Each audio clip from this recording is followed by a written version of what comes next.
Malam itu, haus yang mencekik tenggorokanku menyelamatkan nyawaku. Di balik pintu kamar mertuaku yang sedikit terbuka, aku mendengar namaku disebut, bukan dalam doa, melainkan dalam sebuah skenario kecelakaan maut yang dijadwalkan besok pagi, tepat pukul 8. Halo sahabatku semua, selamat datang kembali di channel Cerita Dit. Sebelum kita menyelami kisah yang penuh ketegangan ini, mari kita saling mendukung dengan menekan tombol subscribe, berikan like, dan nyalakan lonceng notifikasinya agar Anda tidak ketinggalan kisah-kisah seru lainnya. Semoga Anda semua yang sedang mendengarkan selalu diberikan kesehatan yang melimpah, rizki yang berkah, dan dijauhkan dari mara bahaya. Oh iya, absen dulu yuk. Kalian sedang mendengarkan kisah ini dari kota atau negara mana? Tulis di kolom komentar ya. Malam di Jakarta Selatan biasanya bising oleh raungan mesin kendaraan dan hiruk-pikuk kota yang tak pernah tidur. Namun di dalam kompleks perumahan tua ini, suasana justru terasa mencekam dalam keheningan yang ganjil. Rumah bergaya kolonial milik keluarga Indra berdiri angkuh dengan pilar-pilar putih setinggi 5 meter yang mulai mengelupas catnya, menyisakan kesan kemegahan masa lalu yang kini terasa suram dan lembab. Disinilah aku, Nabila, menghabiskan 6 bulan terakhir hidupku sejak kami memutuskan untuk pindah dan menetap demi merawat Bu Ratna, mertuaku. Indra selalu berkata bahwa rumah ini adalah istana kedamaian, tempat di mana kenangan masa kecilnya dirawat dengan baik. Namun bagiku, setiap sudut rumah ini terasa seperti mata yang mengawasi. Lantai parket kayu jati yang selalu berderit meski diinjak dengan langkah paling ringan sekalipun, hingga aroma melati yang entah datang dari mana, seolah terus-menerus mengingatkanku bahwa aku adalah orang asing di wilayah kekuasaan Bu Ratna. 6 bulan lalu, rencana kami sebenarnya sederhana, menabung untuk cicilan apartemen mandiri, sembari memastikan Bu Ratna yang sering mengeluh sakit jantung tidak merasa kesepian setelah kepergian suaminya. Indra dengan segala kelembutan hatinya yang terkadang berbatasan dengan kenaifan, sangat memuja ibunya. Ibu itu pahlawan, kurasa. Dia membesarkanku dan Dimas sendirian setelah ayah tiada. Sekarang giliranku berbakti. Ucapnya waktu itu dengan tatapan mata yang penuh ketulusan. Sebagai istri yang ingin mendukung suaminya, aku mengalah, meski hati nuraniku saat itu sudah berbisik bahwa ini adalah awal dari sebuah jerat. Bu Ratna adalah sosok wanita yang sangat tertata. Rambutnya selalu disanggul rapi, dan kebaya encimnya selalu tampak kaku karena kanji, memberikan kesan otoritas yang tak terbantahkan. Di depan Mas Indra, ia adalah sosok ibu yang rapuh, yang seringkali memegang dadanya sambil meringis kesakitan setiap kali kami berencana untuk sekedar makan malam di luar. Namun, aku sering menangkap kilatan aneh di matanya, sebuah tatapan tajam dan dingin. Setiap kali ia melihatku menerima paket hasil kerja kerasku sebagai manajer pemasaran di sebuah startup, Skyline Dynamics rintisan. Kamu terlalu sibuk mencari uang. Nabila itu butuh diperhatikan, bukan cuma butuh istri yang pintar cari bonus. Sindirnya suatu pagi dengan suara lembut yang lebih tajam dari sembilu. Aku hanya bisa tersenyum simpul, menelan kekesalan di kerongkongan. Padahal separuh dari gajiku bulan itu habis untuk membayar biaya pengobatan jantung yang katanya semakin parah, serta menutupi utang-utang kartu kredit Dimas, adik kiparku yang pengangguran namun bergaya hidup layaknya miliarder. Hawa dingin di rumah ini mulai terasa menusuk hingga ke tulang malam itu. Indra sudah terlelap di sampingku. Napasnya teratur dan dalam. Sebuah kemewahan ketenangan yang tak pernah lagi kuhirup sejak kaki ini melangkah masuk ke dalam rumah ini. Lampu taman yang temaram menembus jendela kaca patri, menciptakan bayangan-bayangan panjang di dinding kamar yang menyerupai jemari raksasa yang hendak mencengkeram diriku. Aku merasa haus, sebuah rasa kering yang tajam di tenggorokan yang memaksaku untuk turun ke dapur di lantai bawah.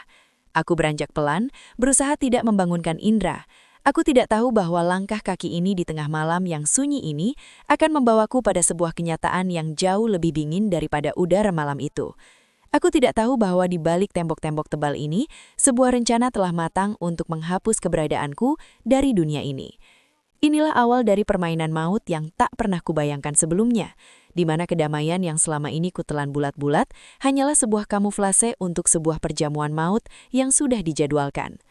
Langkah kakiku terasa seringan kapas saat meniti anak tangga kayu yang sesekali mengeluarkan bunyi derit halus, seolah memprotes kehadiranku di tengah malam yang buta.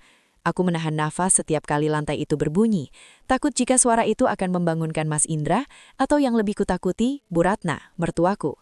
Lorong lantai bawah hanya diterangi oleh lampu remang-remang dari arah taman belakang yang menembus kaca patri, menciptakan siluet aneh yang menari-nari di dinding. Haus yang mencekik tenggorokanku terasa semakin tajam. Namun tepat saat aku melintasi depan kamar Bu Ratna yang terletak strategis di antara tangga dan dapur, langkahku terhenti seketika. Pintu kayu jati yang biasanya tertutup rapat dan terkunci dari dalam itu, kini sedikit terbuka, hanya selebar celah jari kelingking. Cahaya kuning temaram dari lampu tidur di dalam kamarnya merembes keluar, membelah kegelapan lorong. Awalnya aku berniat untuk menutupnya perlahan, mengira ia lupa menguncinya karena kelelahan setelah mengeluh sesak napas sepanjang sore. Namun sebuah suara serak yang sangat kukenali menghentikan gerak tanganku. Itu suara Bu Ratna, tapi nadanya sama sekali tidak terdengar seperti wanita tua yang sedang sekarat. Suaranya dingin, tegas, dan penuh otoritas yang mengerikan. Jangan bodoh Dimas, kamu pikir dari mana aku bisa terus memberimu uang jajan kalau bukan dari asuransi jiwanya? Jantungku serasa berhenti berdetak. Aku menempelkan telingaku pada celah pintu, mengabaikan nuraniku yang berteriak untuk segera lari. Tapi Bu, kalau polisi curiga bagaimana? Nabila itu teliti, dia pasti punya catatan keuangan yang rapi. Suara Dimas menyahut, terdengar gemetar namun penuh ketamakan. Rupanya adik iparku yang pemalas itu ada di dalam sana bersekongkol di jam pagi. Polisi tidak akan curiga jika itu kecelakaan maut yang bersih. Bu Ratna mendengus meremehkan. Besok pagi jam 7 tepat, dia ada janji temu dengan klien penting. Dia pasti lewat jalan pintas di samping proyek mal yang sedang dibangun itu. Jalannya sempit, banyak truk material dan CCTV di sana sedang mati karena pembangunan.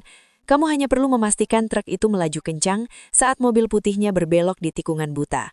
Sopirnya sudah kubayar, dia akan mengaku remblong. Aku menutup mulutku dengan kedua tangan agar teriakan histeris tidak lolos dari bibirku. Air mata dingin mulai membasahi pipiku. Jadi selama ini pengobatan jantung itu palsu. Biaya rumah sakit yang kubayar dengan hasil lemburku setiap malam hanyalah kedok untuk mengumpulkan modal membunuhku. Lalu bagaimana dengan Indra? Tanya Dimas lagi. Indra itu lembek, dia akan menangis 1 atau 2 minggu, lalu dia akan bergantung sepenuhnya lagi padaku. Begitu Nabila hilang, rumah warisan ayahnya di Menteng akan jatuh ke tangan Indra sebagai ahli waris tunggal. Dan kamu tahu sendiri, Indra tidak akan pernah menolak permintaanku untuk membalik nama aset itu atas namaku. Itu tiket kita untuk keluar dari kemiskinan ini, Dimas. Suara tawa kecil yang kering keluar dari tenggorokan Bu Ratna. Suara yang biasanya terdengar seperti batuk lemas di depan Indra, kini terdengar seperti tawa iblis yang merayakan kemenangan. Aku merasakan mual yang hebat menghantam perutku. Selama ini aku tinggal dengan monster yang mengenakan masker malaikat rapuh. Tiba-tiba terdengar suara langkah kaki mendekat ke arah pintu. Sudah, sana, pergi lewat pintu belakang. Jangan sampai istrimu yang sok pintar itu curiga. Perintah Bu Ratna dengan kecepatan yang didorong oleh insting bertahan hidup. Aku berbalik dan berlari tanpa suara menuju kegelapan dapur, bersembunyi di balik meja makan besar yang tertutup taplak panjang. Aku melihat bayangan Dimas melintas cepat menuju pintu belakang, lalu terdengar bunyi klik pintu yang dikunci kembali. Aku terduduk di lantai dapur yang dingin, memeluk lututku dalam kegelapan. Hausku telah hilang, digantikan oleh rasa takut yang membeku. Besok pagi jam 7, rute proyek mal kecelakaan remblong. Skenario itu terus berputar di kepalaku. Aku menatap jam dinding dapur yang berdetik keras. Pukul 3 pagi. Aku hanya punya waktu kurang dari 6 jam sebelum maut menjemputku di tikungan jalan itu. Pukul 6 pagi. Cahaya matahari menembus jendela dapur dengan sinar yang terasa menyengat. Seolah-olah alam semesta sedang menyorotkan lampu panggung ke arahku. Aku berdiri di depan cermin kamar mandi, memulas lipstik merah yang sedikit lebih tebal dari biasanya. Tanganku gemetar hebat saat memegang kuas bedak, namun aku memaksakan diri untuk menarik napas dalam-dalam. Aku harus menjadi aktris yang lebih hebat dari Bu Ratna hari ini. Jika aku menunjukkan ketakutan sedikit saja, rencana cadangan mereka mungkin akan jauh lebih gelap. Pagi sayang, kamu sudah rapi sekali. Suara Indra memecah lamunan di ambang pintu kamar. Ia baru saja bangun, rambutnya acak-acakan dan wajahnya masih menunjukkan sisa-sisa kantuk yang damai. Kedamaian yang membuatku ingin berteriak di depan wajahnya. Ibumu mau membunuhku. Namun aku tahu Indra, tanpa bukti fisik, dia hanya akan menganggapku sedang berhalusinasi karena kelelahan kerja. Iya mas, ada rapat penting jam 9. Aku harus berangkat lebih awal. Jawabku sesantai mungkin.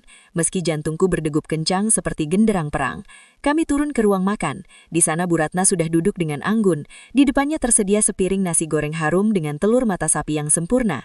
Ia mengenakan daster batik sutra favoritnya, wajahnya tampak segar. Jauh dari kesan wanita yang kemarin sore mengeluh dadanya sesak. Di sudut meja, Dimas duduk dengan mata sembab, terus-menerus mengadu kopinya tanpa meminumnya. Ia tampak gelisah, sesekali melirik jam dinding di ruang tamu. "Nabila, duduklah. Ibi sudah buatkan sarapan spesial untukmu." Suara Bu Ratna terdengar begitu merdu, penuh kasih sayang yang meluap-luap.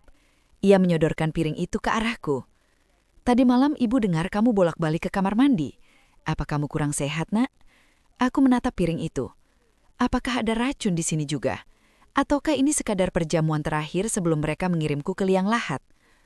"Hanya haus, Bu. Mungkin karena cuaca belakangan ini sangat panas," jawabku sambil menyuap sedikit nasi, berusaha tidak memuntahkannya karena rasa mual yang mendesak dari perut. "Baguslah. Kamu memang harus selalu sehat," timpal Bu Ratna dengan kerutan di sudut matanya yang terlihat sangat tulus. "Indra, ingatkan istrimu supaya tidak terlalu lelah. Uang itu bisa dicari, tapi nyawa, maksud ibu kesehatan itu nomor 1. Indra mengangguk setuju sambil mengunyah roti bakarnya. "Betul kata Ibu Ras. Oh ya, kalau mau cepat sampai kantor, kamu lewat jalan pintas di samping proyek mal baru itu saja. Katanya jalan protokol lagi ada perbaikan aspal pagi ini." Dunia seolah berhenti berputar sejenak. Kalimat Indra adalah konfirmasi terakhir yang kubutuhkan. Skenario yang disusun Bu Ratna begitu sempurna hingga ia berhasil menyusupkan rute maut itu melalui mulut suamiku sendiri. Indra, tanpa sengaja baru saja menyerahkanku ke tangan Algojo. "Ide bagus, Mas. Aku akan lewat sana," ucapku sambil berdiri meraih tas kerjaku. Dimas tersedak kopinya. "Hati-hati di jalan, Mbak, Nabila. Jalannya agak sempit karena banyak truk material lewat di sana jam-jam segini," ucapnya dengan nada yang dipaksakan terdengar peduli. Meski matanya menghindari tatapanku, aku menatap mereka satu persatu. Bu Ratna yang tersenyum hangat, Dimas yang gemetar, dan Indra yang kembali fokus pada ponselnya. Aku merasa seperti sedang berjalan keluar dari sarang ular yang berselimut sutra. "Aku berangkat sekarang ya, Bu." "Dimas, Mas, aku pergi dulu." Aku mencium tangan Bu Ratna. Tangannya terasa sedingin es, lalu mengecup pipi Indra yang masih hangat. Saat aku melangkah menuju garasi, aku bisa merasakan tatapan mata Bu Ratna menusuk punggungku. Aku tahu, begitu pintu mobilku tertutup, ia akan segera meraih teleponnya untuk memastikan proyek mereka berjalan lancar. Namun mereka tidak tahu satu hal, aku tidak akan pernah sampai ke tikungan maut itu. Aku masuk ke mobil, mengunci pintu dan melihat ke arah jendela lantai atas. Bu Ratna berdiri di sana, mengintip dari balik gorden. Aku menyalakan mesin, bukan untuk pergi ke kantor, melainkan untuk memulai serangan balik yang tidak akan pernah mereka lupakan seumur hidup. Aku tidak memacu mobilku menuju kantor. Begitu keluar dari gerbang rumah kolonial itu, aku segera menepi di sebuah gang sempit yang terlindung dari pandangan balkon lantai 2, tempat Bu Ratna mungkin masih mengawasi. Napasku memburu. Paru-paruku terasa sesak oleh amarah yang membara. Aku mengeluarkan ponsel cadangan yang selama ini kusimpan di laci dashboard. Ponsel yang tidak terhubung dengan akun keluarga atau pelacakan Indra. "Halo Maya, aku butuh bantuanmu sekarang. Jangan banyak tanya. Kirimkan montir kepercayaanmu ke alamat yang kukirimkan lewat pesan. Dan satu lagi, aku butuh kamu menyewa mobil rental atas namamu sekarang juga." Suaraku bergetar namun tegas. Maya, sahabatku yang sejak awal menaruh curiga pada Bu Ratna tidak membuang waktu. Dalam 15 menit, sebuah SUV hitam dengan kaca film gelap berhenti di depanku. Aku bertukar mobil dengan Maya. Kini, aku berada di dalam SUV hitam, sementara mobil putihku yang dijadwalkan mengalami kecelakaan dibawa oleh montir suruhan Maya menuju bengkel dengan rute yang memutar jauh dari proyek mal. Aku sendiri memacu SUV rental itu menuju area pembangunan mal baru. Aku ingin melihat dengan mata kepalaku sendiri bagaimana kasih sayang seorang ibu mertua bekerja. Pukul 4.05 pagi, aku memarkirkan mobil di balik deretan bedeng pekerja bangunan yang kumuh. Dari posisi ini, aku memiliki pandangan jelas ke arah tikungan buta yang disebutkan Bu Ratna semalam. Benar saja, di sana sudah terparkir sebuah truk pengangkut pasir besar dengan mesin yang menderu halus, seolah-olah predator yang sedang mengintai mangsanya. Tak jauh dari truk itu, aku melihat sebuah motor metik yang sangat kukenali terparkir di bawah pohon kersen. Di atasnya, duduk seorang pria mengenakan jaket denim lusuh dan helm hitam yang diturunkan rendah. Dimas, dia ada di sana, bertugas sebagai pengintai untuk memberi aba-aba kepada sopir truk kapan mobil putihku akan melintas. Tanganku menggenggam kuat hingga kuku-kukunya memutih. Adik ipar yang selama ini kubantu melunasi hutang judinya, yang sering kubelikan kopi saat ia begadang tak karuan. Kini duduk manis menantikan kematianku demi selembar surat warisan. Aku mengangkat ponsel, mengaktifkan kamera dengan lensa zoom maksimal. Aku merekam setiap detailnya. Wajah Dimas yang gelisah melihat jam tangan, percakapannya yang tampak akrab dengan sopir truk, hingga saat ia mengangkat telepon, kemungkinan besar dari Bu Ratna yang menanyakan status target. Ayo angkat teleponnya Dimas. Tunjukkan wajahmu lebih jelas. Bisikku penuh kebencian. Tepat pukul 5 pagi, sebuah mobil putih yang mirip dengan milikku, namun sebenarnya adalah mobil operasional bengkel yang dikendarai montir Maya dengan sangat hati-hati, muncul dari kejauhan. Aku melihat Dimas menegakkan punggungnya. Ia memberi kode dengan lambaian tangan yang kasar ke arah sopir truk. Truk itu mulai bergerak, menggeram keras, siap memotong jalur tepat di tikungan buta. Namun, montir yang sudah kubriefing sebelumnya segera menginjak rem jauh sebelum titik benturan. Truk itu meluncur liar, menghantam pembatas jalan beton dengan dentuman yang memekakan telinga. Debu semen dan pasir membumbung ke udara. Dimas tampak panik. Ia turun dari motornya, berlari mendekat untuk memastikan apakah Nabila sudah hancur di dalam sana. Saat itulah, aku keluar dari SUV hitamku, berjalan perlahan mendekatinya dari arah belakang. Mencari aku, Dimas. Suaraku memecah kepanikannya. Dimas berbalik. Wajahnya berubah pucat pasi, lebih putih dari semen yang berterbangan. Ia terperanjat hingga hampir jatuh terduduk. Matanya membelalak, mulutnya menganga tanpa sanggup mengeluarkan sepatah kata pun. Di tangannya, ponselnya masih menyala menampilkan panggilan keluar menuju Ibu Ratu. Katakan pada ibu, malaikat pencabut nyawanya sedang terjebak macet. Ucapku sambil menunjukkan layar ponselku yang sedang merekam seluruh aksinya sejak tadi. Dan katakan padanya, sarapan nasi goreng tadi pagi rasanya sangat pahit. Aku meninggalkan Dimas yang masih terpaku lemas di pinggir jalan proyek mall, membiarkannya tenggelam dalam ketakutan saat melihat mobil polisi yang sudah kupesan melalui Maya, mulai mendekat dengan sirine yang membelah udara. Aku memacu SUV hitam itu kembali ke rumah kolonial. Jantungku kini tidak lagi berdegup karena ketakutan, melainkan karena amarah yang telah membeku menjadi tekad. Pukul 9.30 pagi, aku melangkah masuk ke ruang tamu. Suasana rumah terasa sangat sunyi, hanya suara detak jam dinding yang terdengar monoton. Di ruang tengah, Bu Ratna duduk di kursi goyangnya menghadap ke jendela taman. Ia sedang memegang cangkir teh namun matanya terus menatap ponsel di pangkuannya. Begitu ia mendengar langkah kakiku, bahunya menegang. Ia berbalik perlahan, dan untuk pertama kalinya dalam 6 bulan, aku melihat maskernya retak. Cangkir teh di tangannya bergetar hingga airnya tumpah ke daster sutranya. Nabila, kamu kenapa? Kamu sudah pulang? Bukannya ada rapat penting? Suaranya melengking tinggi, gagal menyembunyikan getaran horor di tenggorokannya. Aku tidak menjawab. Aku berjalan mendekat, meletakkan ponselku di atas meja bundar di depannya. Aku menekan tombol play. Rekaman percakapannya dengan Dimas semalam terputar dengan volume maksimal. Begitu Nabila selesai, asuransi dan rumah ayahnya akan jatuh ke tangan Indra. Itu tiket kita untuk keluar dari kemiskinan ini. Dimas, ruangan itu mendadak terasa sesak. Bu Ratna mencoba berdiri. Wajahnya yang tadi pucat kini memerah padam. Ini fitnah. Kamu merekayasa suara ibu. Teriaknya histeris. Namun matanya melirik ke arah pintu, mencari Indra yang rupanya baru saja keluar dari ruang kerjanya karena mendengar keributan. Apa yang direkayasa, Bu? Suaraku dingin. Setajam silet. Dimas sudah diamankan polisi di proyek mall. Sopir truk itu sudah mengaku. Dan asuransi jiwa yang ibu incar, aku sudah membatalkannya minggu lalu. Indra berdiri di ambang pintu. Wajahnya menunjukkan kebingungan yang luar biasa. Ada apa ini, Ras? Kenapa kamu bicara begitu pada ibu? Aku menatap suamiku. Pria yang sangat kucintai ternyata begitu buta. Mas, dengarkan baik-baik. Aku memutar rekaman bagian kedua. Suara Bu Ratna yang menyebut Indra sebagai anak lembek yang mudah dikendalikan. Dunia Indra seolah runtuh saat itu juga. Ia menatap ibunya dengan tatapan yang tidak pernah kulihat sebelumnya. Perpaduan antara rasa tidak percaya dan luka yang sangat dalam. Ibu, benarkah itu suara ibu? Bisik Indra lerih. Bu Ratna mulai menangis buaya, menjatuhkan dirinya ke lantai dan memeluk kaki Indra. Indra, maafkan ibu. Ibu melakukan ini demi masa depan kita. Ibu terlilit hutang karena membantu Dimas. Ibu tidak mau kita jatuh miskin. Tapi Indra melepaskan dekapan tangan ibunya dengan perlahan. Namun pasti, tidak ada lagi kelembutan di matanya. Demi masa depan kita, atau demi keserakahan ibu. Ibu ingin membunuh istriku. Ketukan keras di pintu depan mengakhiri drama itu. Dua petugas polisi masuk didampingi oleh Dimas yang tangannya sudah terborgol. Wajah Dimas tertunduk lesu, hancur total. Petugas segera membacakan hak-hak Bu Ratna. Saat borgol dingin itu melingkari pergelangan tangannya, Bu Ratna tidak lagi menangis. Ia berdiri tegak, menatapku dengan kebencian yang murni. Kamu seharusnya mati di tikungan itu, Nabila.